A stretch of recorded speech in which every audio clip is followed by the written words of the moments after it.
പറയുന്ന കാര്യങ്ങൾ ചെയ്യും, ചെയ്യാവുന്ന കാര്യങ്ങളെ പറയൂ എന്നുള്ളതാണ് ഇടതുപക്ഷത്തിന്റെ പ്രത്യേകത. അത് ജനങ്ങൾക്കറിയാം. അമിതമായ പ്രചരണവും കോലാഹലവും ഒന്നുമില്ല, ചെയ്യാനാണ്. അത് ചെയ്തിട്ടുണ്ട്. കഴിഞ്ഞ 10 വർഷം ഒരുമിച്ച് അധികാരം വന്നല്ലോ, 9.5 വർഷമായല്ലോ.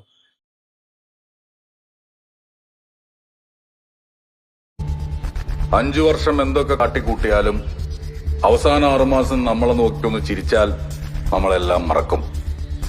ഇവരെന്ത് നീട്ടിത്തന്നാലും നമ്മളത് വാങ്ങും. നമ്മുടെ ഈ മറവിയാണ് ഈ നാടിന്റെ ശാപം. തെരഞ്ഞെടുപ്പ് പ്രഖ്യാപിച്ചാൽ ഇവർക്ക് നമ്മളോട് ഭയങ്കര സ്നേഹമാണ്. ഒരു കാരണത്തടിച്ചാൽ മറുകാരണം കാണിച്ചു തരും. നമ്മളുള്ളിടത്ത് വന്ന് നമ്മളെ കാണും, വീട്ടിൽ കയറി ഇറങ്ങി വോട്ട് ചോദിച്ചുകൊണ്ടേയിരിക്കും. എന്നാൽ ജയിച്ചാലോ, ഇവരെ കാണാൻ ഇവരുടെ ബംഗ്ലാവിന്റെ മുൻപിൽ നമ്മൾ ക്യൂ നിൽക്കാം. വാഗ്ദാനങ്ങൾ നൽകി ജനങ്ങളെ പറ്റിച്ച ജനപ്രതിനിധികളെ ജനങ്ങൾ പിടിച്ചു നിർത്തിയാലേ നമ്മുടെ രാജ്യം ജനാധിപത്യ രാജ്യമാകും. എന്തിനാണ് നമ്മൾ ജനപ്രതിനിധികളെ കാണുമ്പോൾ കുമ്പിടുന്നത്? അവരല്ലേ നമ്മളെ കാണുമ്പോൾ കുമ്പിടേണ്ടത്? അവർക്ക് നമ്മളല്ലേ അധികാരം വാങ്ങിക്കൊടുത്തത്? ഓരോ തെരഞ്ഞെടുപ്പിനും കോടികളാണ് ചെലവഴിക്കുന്നത്. എന്തിന്? ജനങ്ങളുടെ മനസ്സിൽ ഇടം പിടിച്ച നേതാവിന്റെ നേട്ടങ്ങൾ കാണാൻ ഫ്ലെക്സ് അടിച്ചും പോസ്റ്റ് അടിച്ചും കോടികൾ. പരസ്യം. സർക്കാരിന്റെ നേട്ടങ്ങൾ ഫ്ലെക്സ് ബോർഡിലൂടെ വായിച്ചല്ല ജനങ്ങൾ മനസ്സിലാക്കേണ്ടത്. അവനവന്റെ അനുഭവത്തിലൂടെ മനസ്സിലാക്കണം. അവർ എന്ത് ചെയ്തു, അവർ നമുക്കെന്ത് ചെയ്തു. ഈ തെരഞ്ഞെടുപ്പ് മുടങ്ങിപ്പോകാതിരിക്കാൻ ഇവിടത്തെ നേതാക്കൾ എനിക്ക് തന്ന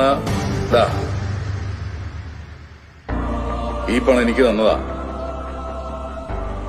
ഈ പണം അവർക്കൊരു പ്രശ്നമല്ല, ഇതിലും കൂടുതൽ അവരുണ്ടാക്കും. മുല്ലപ്പെരിയാർ ഡാം പണിത് ഒരു ബ്രിട്ടീഷുകാരനായതുകൊണ്ട് നമുക്ക് കേരളത്തിൽ സുഖമായി കിടന്നുറങ്ങാം. സത്യസന്ധമായ റോഡ് പണിത മലേഷ്യൻ കോൺട്രാക്ടർ ആത്മഹത്യ ചെയ്തു. ഇതിനൊക്കെ ഒരു മാറ്റം വേണ്ടേ? കാലാകാലങ്ങളായി ഇടതിനും മറ്റു പലതിനും മഷി പുരട്ടിയ നമ്മുടെ വിരലിൽ സത്യത്തിന്റെ മഷി പുരളണം. എന്റെ കാര്യത്തിൽ ഞാനൊരു ഉറപ്പ് തരാം. ഞാൻ നിങ്ങളൊരിക്കലും പറഞ്ഞു പറ്റിക്കാൻ വന്നവനല്ല, പറഞ്ഞു പറ്റിക്കില്ല. പറഞ്ഞ വാക്കും ജനിപ്പിച്ച തന്തയും ഒന്നേയുള്ളൂ.